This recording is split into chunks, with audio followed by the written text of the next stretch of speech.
Yeah, so Poland has a widespread view that you can choose between a pleasant path to awakening and unpleasant one. Pleasant usually means through Brahma Viharas, and unpleasant means through raw insight, like contemplation of impermanence, sickness, and death, and anatta. Mm-hmm. And we really have a choice in this regard. Where does that view come from? Where does it come from? There is a Polish early Buddhism society, for example, which promotes this view. Yeah, but I mean, where did they get it from? Like, did they come up with it, or is it sort of based on suttas or something? It's based partially on suttas and it's based partially on commentaries to sutta. I see, okay. Well, putting commentaries aside, as one should, the suttas that talk about those different forms of practice are the suttas refer to sotapannas, at least. Mm-hmm. So it's not just somebody can just choose how they're going to walk the path that the Buddha outlined for someone. So it starts with somebody who already has the right view, who already knows what Nibbana is, who already sees their own mind, because one of the prerequisites for Sotapatti is developing of Chitta Nimitta, seeing the signs and features of the mind for what it is. And then, in the process of taming their mind, that process might be pleasant, unpleasant, might be quick and unpleasant, might be slow and unpleasant, and all those different permutations. But that's not something one can choose. All one can choose is whether they're going to tame the mind or not. So what path you're going to be walking can only be known in hindsight after you walked it. You can say, oh, actually, that wasn't too bad. Because if it's a matter of choice, why would anybody choose the unpleasant path? Everybody would choose the quick and pleasant if it's actually a matter of choice. So then there would be only one way to enlightenment that everybody would choose. Nobody in their right mind will want to choose suffering for a long time towards the enlightenment, if there is an option. And how about puthujjanas? Puthujjanas have no choice whatsoever. They don't see the path. That's why they're puthujjanas. So them choosing what path they follow is just choosing their own abstract ideas of what they think the Buddha might have been teaching. But that's not seeing the Dhamma. That's kind of the main point there. That's why such suttas that do talk about those different aspects, different emphasis of the practice, all refer to somebody who already sees what the practice is. And that's at least a sotapanna. So not just that puthujjana doesn't have a choice, it doesn't even see the mind. So the sole practice of puthujjana should be establishing themselves in virtue, recollecting the right themes, the right context, so to the mind to come up so that they can see it. Mm-hmm. And that's kind of the beginning of the right practice. And that's most likely not going to feel pleasant. Because, again, like, sure, it depends on an individual. As the other sutta say, it depends on how much dust a person has in their eyes to begin with. But generally speaking, today, already Dhamma is on like a decline. It's been like 2.5 millennia since the Buddha. Lots of splits, lots of different views, lots of different opinions. So you're not hearing the true Dhamma when you hear the Dhamma today. It's highly unlikely you'll be hearing the actual Dhamma. You got to be sieving through stuff, working through things, digging through to kind of discern what the Buddha was teaching. Which means that most of people today, most of us, probably have a lot more dust in our eyes, because if we didn't, we would have already been enlightened in the Buddha's time or shortly afterwards. So, in other words, it's like you have an option to establish yourself in virtue, to recognize that mind, the wild animal, to train it. How's that going to be felt? That's irrelevant. If it's important to you, before you even start taming the animal, how it's going to be felt means you're not going to be taming the mind. So it's like, oh, I'll train this dog only if it's pleasant. Means you don't really care about the outcome of the training. You first and foremost prioritize your own pleasure, and that's why you're puthujjana. So everybody that still wants to choose their own path, for that very reason, they won't be a sotapanna, because they're refusing to give up their emotional dependence on pleasure. And do Brahma Viharas can help puthujjanas to? No. How can they help? The very first Brahma Vihara starts by practicing the framework of non-ill will towards your own mind, towards your own chitta, protecting the chitta, the boundless mind. They don't even see the chitta. How can they practice that which only begins by seeing the mind? Yeah, so as I understand, currently practice of metta is used as kind of painkiller for people. Yes, management, Mhm. which you don't need the Buddhas for that, basically. The Buddha's teaching for that. Just lots of other technique, methods, wishful thinking, contemplations, visualizations can help you with that to an extent, but it will not uproot the suffering. Only the Dhamma can actually uproot the suffering. But for that, you need to aim for that, not just use it as management of a cover-up and sort of making yourself feel better when things are bad.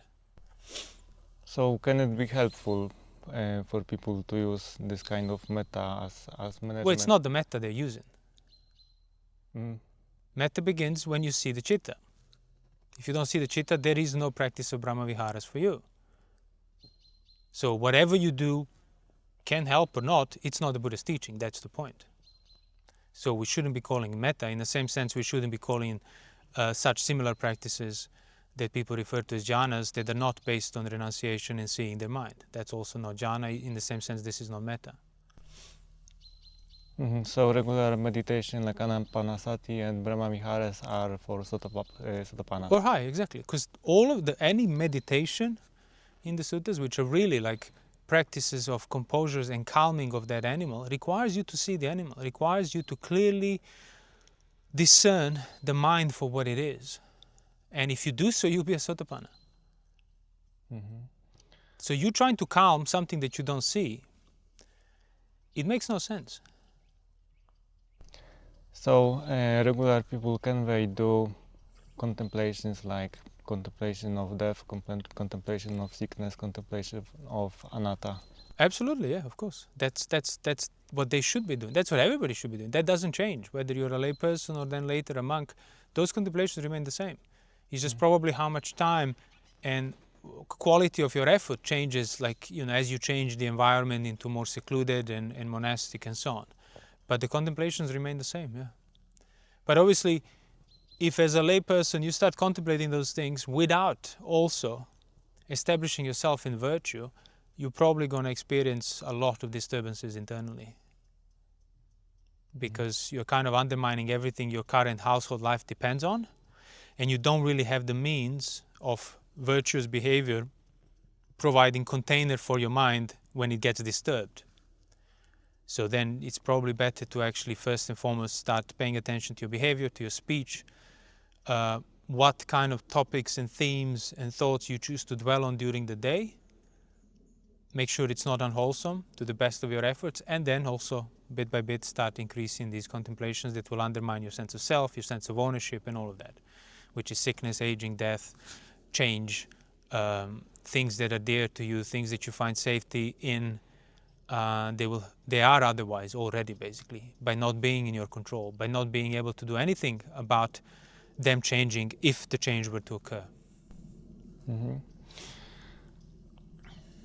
Yeah, so I basically to make yourself safe, you need to first practice virtue. Yeah, you need to practice the virtue. Like, you can take it on in that religious, dutiful sense, but you actually need to train in it.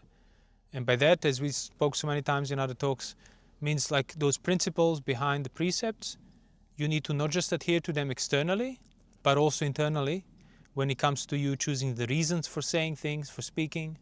Make sure it doesn't come out of those same principles of unwholesome, they were against the precepts.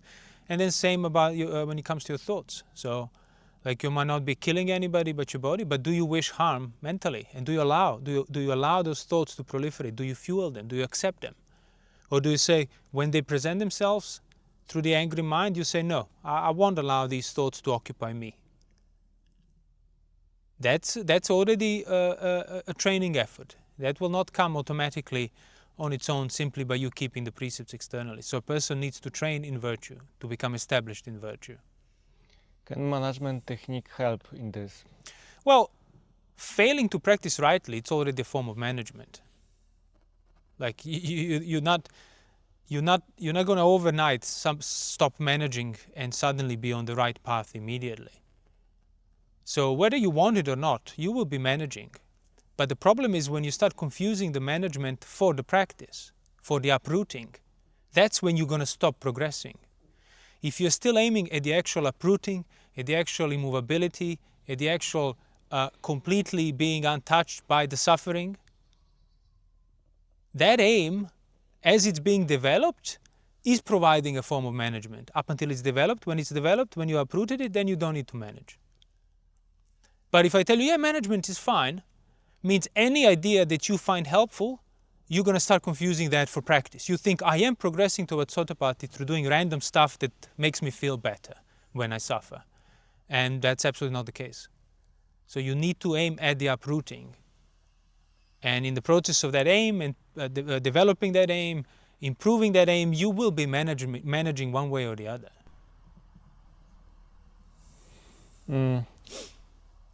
So maybe is it good to learn some management techniques first?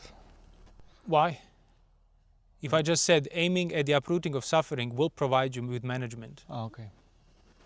Learning techniques first, it's probably going to then carry a high risk of being confused for practice.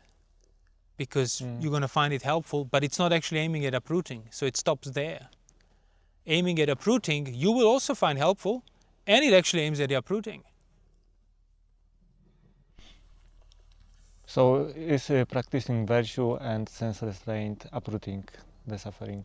Yes, as I said, if you start applying it on all these three levels, body, speech, and mind, and taking responsibility not just for what you do, what you say, but also what you choose to think and revolve around during the day, and make the effort to not do that. Not like, I'm thinking angry thoughts. It's like the mind is coming up, let me just go and concentrate, calm down, watch my nostrils, do this or that for it to go away. Yeah, sure, do that, but you haven't aimed at the uprooting of it. In other words, you managed the problem after it came up, but you haven't understood how can that problem not come up in the first place. So that's why when you have these thoughts pressuring you, yes, you shouldn't be giving in accepting those thoughts and fueling them further, but at the same time, you shouldn't be trying to get rid of that state of mind because you need to understand it. But if you just want to manage it away because it's unpleasant, you're not going to understand anything. So that's that training. So you sense restraint, and when you watch yourself, how you react on this? You practice sense restraint, and your mind is going to start to complain, resist, increase the pressure, and you don't lose the sight of that. You don't need to watch yourself. You need to watch that background where your mind is and what pressures it come up with, and then make sure that you're not just blindly trying to get rid of the discomfort of that mind. Because that's what people always confuse. By not seeing the mind, they identify the discomfort that the mind puts on them with the thoughts that revolve around their day-to-day kind of attention. So then there's like, if I stop thinking, I want to stop thinking so that the pain at the background goes away, so that the mind stops hurting. But that's too much now. So you want to not proliferate those thoughts, but you don't want to get rid of or try. Well, you can't get rid of. You're just going to be covering it up. But you don't want to deny the state of mind. You want to know it for what it is. As Satipatthana Sutta says, he knows the lustful mind as lustful mind. He doesn't say he replaces it with another better mind. No, he knows it. The knowledge is the freedom from the state of mind. He knows the angry mind as angry mind, elated mind as elated, depressed as depressed. And that's also what the more you know it, the less identification you're going to have with that mind, because you just see it in its own state for what it is, and you didn't make it that way, and you see it coming and going in a certain way, has nothing to do with you. Wasn't there a sutta that you can replace your thoughts, like bad pieces of Yeah, but it wasn't about the replacement of the thoughts. It was exactly what I'm talking about. So it was like, when you are pressured towards sensual thoughts, you don't give in to sensual thoughts, and you can think asubha for your chitta, not for replacement of the thoughts. So every of those 5 ways of becoming a master of your thought is the threshold, the reference point for that is the state of chitta behind it. So you can replace the thoughts, as long as your replacement of the thoughts is not trying to get rid of the state of the mind, which is what everybody does. That's why they want to stop thinking, that's why they want to think positive thoughts, because the mind hurts And they refuse to accept that. So why are you replacing the thoughts? Well, you're not replacing them, you're simply not giving attention. See, when I say a lustful object presents itself, you can choose to see the beautiful or ugly aspects of the same thing. So people by default choose the beautiful, but then they were told, oh, that's bad, you shouldn't do it. Then they want to force the ugly aspects to get rid of that state of mind because it hurts. But that will not bring any understanding. So when the choice presents itself to think beautiful aspects of ugly aspects out of a central mind, you don't try to get rid of the central mind. You just make sure you look at the ugly aspects of the same experience. And that's how the mind learns. That the things that the mind is attracted to are actually disgusting. You don't want to bring new things, a new state of mind. You want within the same state to teach it rightly, to show it the different aspect of the same thing. So that's why that sutta, again, does not apply to anybody randomly, puthujjana. And that's why at the end of the sutta, if you develop those 5 ways of thinking, you'll be an arahant without anything left to do. So it's a lot more, and certainly a lot subtler than just, oh, when it's this thought, think the opposite, because anybody can do that. Uneducated, completely sort of random, not familiar with Buddhism, can do that. There is nothing there to understand. Just stick to do the opposite. Just look at the ugly when it's this, look at that when it's that. But the whole nuance of the state of mind that's bound by both and presenting the right aspect to it, that's completely gone. That people don't see that. That's why that sutta is one of the most misunderstood one. But if you look at it, it's specifically every one of those refers to the chitta. Does not just refer to just think this or that. So if the chitta is lustful, within the lustful mind you presented the aspects of the same thing that are disgusting. If the chitta is angry, within that angry mind you don't just choke it and beat it to stop being angry. No, show it the nice aspects, the neutral aspects, the friendly aspects of the same thing that it hates. And you might still have a desire for that chitta to change, but if you don't give in that blind forcing of change into chitta because it hurts, just present it the aspect and wait. That's when, like, you have to endure the mind on the right level. So the mind will not immediately lose the desire when you present it, say, with the ugly aspect. It will be pushing for the beautiful aspects. The mind will not immediately overcome hate if you present it with the friendly aspect. It will be pushing for the hateful aspects. But you don't give in to the hateful aspects. You don't choose to proliferate them. Sure, those thoughts are there, but you're not allowing them the center stage, as I say. And then bring the friendliness aspect, but again, not forcefully to like choke the mind with it. Just bring it up and leave it there. Because that's what the mind is seeing. It doesn't want to see it, but you're forcing it to see it by simply holding it there. And you stop when the mind sits down and loses anger, or when the mind calms down and loses passion. And it's like, see, now you didn't beat the passion, you didn't strangle the mind, you didn't try to kind of forcefully get it out of it. You simply presented it the different aspect of the same thing. And the mind on its own sat down and lost the desire. So the animal for itself saw, oh, this is ugly. Because you can be repeating mantra in your head all you want. Asubha, asubha, ugly, ugly. The mind doesn't see that. The mind still sees the beautiful aspects because that's the only thing you've been showing it. And whenever you think about asubha, you don't think about it presenting the ugly to that state of mind. You want the ugly to replace the whole experience of that mind. And that's why asubha doesn't work. It might give you the shock value initially, and you will feel disenchanted. Do it 2 or 3 times in that wrongly, like how I just described, and the mind will find the attractive within the ugly. And there is no end to that. Like if you read the Vinaya stories, there were cases of monks that did sexual things with corpses. Not because they were perverted from the start, but because the asubha was not rooted rightly. So the mind always can find beautiful even in the ugliest, and vice versa. You could find the ugliest in beautiful, in the most beautiful, if that's what you look for. So not using the mind as that reference which need to be taught these things, people then just try to replace one with the other, and mind will just pick and choose within the ugly what it likes, and the attraction will remain and come back on the top, and then you might even act out of it. So let's say I am a regular person, I suffer a lot, and my level of suffering is barely enabling me to function.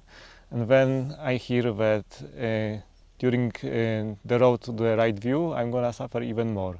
So how can I decide going that road? Well, if you want to be free from suffering, you would do anything that takes.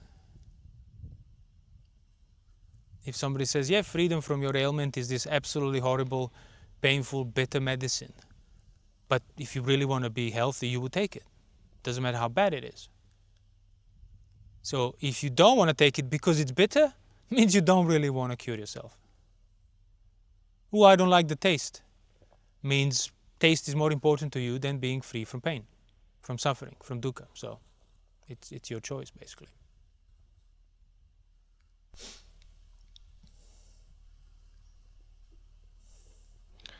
And the hard part of this is that some teachers offer us the pleasant path. Well, yeah, but as I said before, I mean, it doesn't take great intellect or supreme wisdom. Anybody in this who's been, like, say, for a few years on this earth, so to speak, can ask themselves, on the basis of the limited experience of a household's ordinary average life, things that are easy to get, things that are just smooth sailing and very, very, very quickly, pleasantly achieved, or things that are hard to get, that you have to work for, endure, really put in effort, which of those things are usually more valuable, more long-lasting, and have greater impact? Yeah, So everybody knows the answer to that question. And the Buddha's practice is no exception to that principle. If anything, it's even more of that principle. Because freedom from suffering, obviously, it's the most important fundamental thing. So it's certainly not going to be easy sailing. So the practice remains the same. And even when those pleasant paths were described in the suttas, they were not different paths. They were the same paths. They just, for some people, were not as unpleasant. But that's not something you can pre-decide. The reason that those paths were not... Ask yourself, if I were to become celibate tomorrow, that's the path. If I suffer, will I suffer or will I not suffer? Yeah, you will suffer. There you go. You're the type that needs the suffering path. Just set yourself with the right path from the suttas and see if your mind resists or not, and then you can tell which category you will fall in. But there were people back in the day that just said, oh yeah, this is unsuitable for me to engage in sexual intercourse. Oh, it's unsuitable for me to do these things, and they abandoned it. And obviously the mind didn't even suffer. But as I said, probably most of those people were done by now. They would have already completed their work if they had that little dust in their eyes. But yeah, maybe, as I said before, maybe you are the lucky one. Maybe you really have little dust in your eyes. Set yourself with the 8 precepts, commit to the path, and see if your mind doesn't suffer, great. You are the one who is on the pleasant path. But this whole idea of, pleasant path is what I choose to do pleasantly for the enlightenment, that's absolutely ridiculous. No, path is the same, unchanged. Some people will suffer a lot on account of it. Some people will suffer not so much. Some people won't suffer at all. But the path remains the same. Some people will have to walk a long time, the same path, do the same thing. Some people not so long. Some people can do it very quickly. But the path is the same. Yeah, and some people say that, for example, abandoning romantic relationships are spiritual bypassing because you are doing it out of fear. So, well, obviously those people are not concerned about their own well-being and being free from suffering and samsara, so there's not much to say to them. If they think romantic relationships are a path, well, good luck to them. yeah, usually logic goes like this. Like, you cannot abandon things if you really fear them.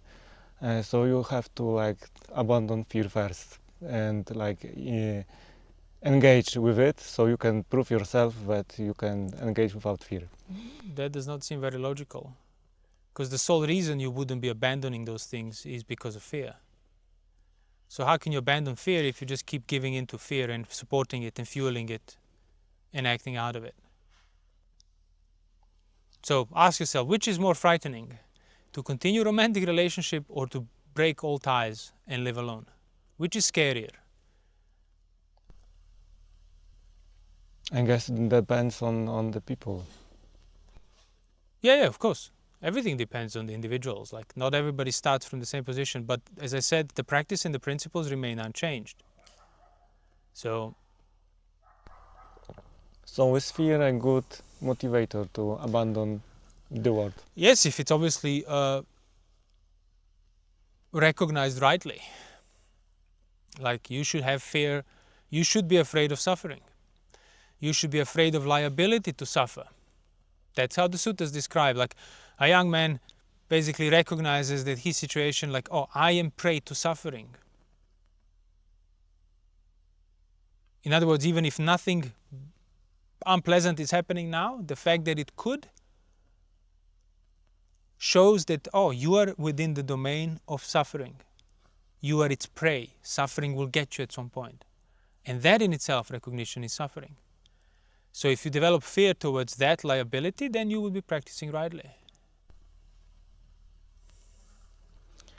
And what with case with someone who, let's say, wants to have a romantic relationship from one side, and from other side he is afraid of them? Well, he needs to make a choice. So if you want to have a romantic relationship, find safety in connecting with others in like in the world. You can do that, but you can't practice the Dhamma at the same time. So it's either or. So ask yourself, which is more important, which has greater impact, which one of those two offers a temporary, superficial sense of safety, which one of those two offers a lasting sense of safety. Like, when you free from samsara, develop right view, you do it once and for all. So ask yourself those questions, think about them, and then make a choice. Nobody forces you to practice. Nobody forces you to do anything.